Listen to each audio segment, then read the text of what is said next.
In Arizona, the VA clinic had a secret wait list for people. They told people to come back later for care, and people died on that wait list. It was covered up. The media didn't want to criticize it because they knew Republicans compare the VA healthcare system to other government-run healthcare systems. But the fact of the matter is, U.S. military veterans died waiting for care that the government had promised them and didn't follow through on those promises. That's shocking, and it is an example of what would happen if we completely remove the private sector from healthcare. Another thing that would happen, Justin, and I think this is a widely overlooked element of this, is the innovation that happens in our healthcare system. People come to the United States from all over the world because we are the best of the best. We have cutting-edge technology because there is a monetary incentive to create that, to explore that, to research that. Listen to this statistic. 87% of new drugs in our country come from the private sector. Only 13% come from government-funded research. Imagine a healthcare system in our country that removed the private sector. 87% of those new drugs, what happens to them?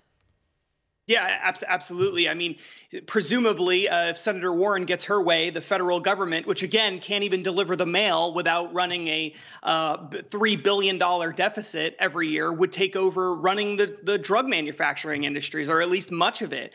The truth is that the United States healthcare system has a lot of problems. There's no question about that. But most of those problems are because of government, not because of the private sector, not because of health insurance companies. That is all crap, frankly.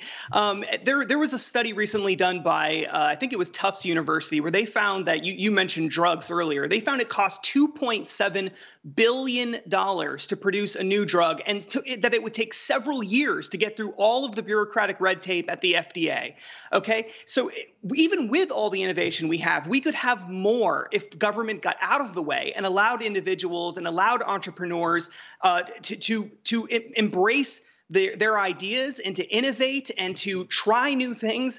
And the government just isn't set up to do that sort of thing. That's why they're so inefficient at everything else that they do. And when they run into trouble, they don't innovate. What they do is they ration. And we see that all over the world. We're seeing that in the United Kingdom, where just this past year, there was a report that indicated that they were going to ask people to start going to primary care visits in groups of 15 people if they had chronic illnesses like diabetes. Because of course, who doesn't want to talk about their erectile dysfunction or their diabetes in a group of 15 people? Yet this is the answer every single time. When government gets into trouble, they don't cut spending, they run up debts, they print money, and then they ration care, and it hurts the poorest among us more than anybody else. I mean, that's the reality. And regardless of what Kamala Harris says, that's what's going to happen if we have single-payer health care in this country.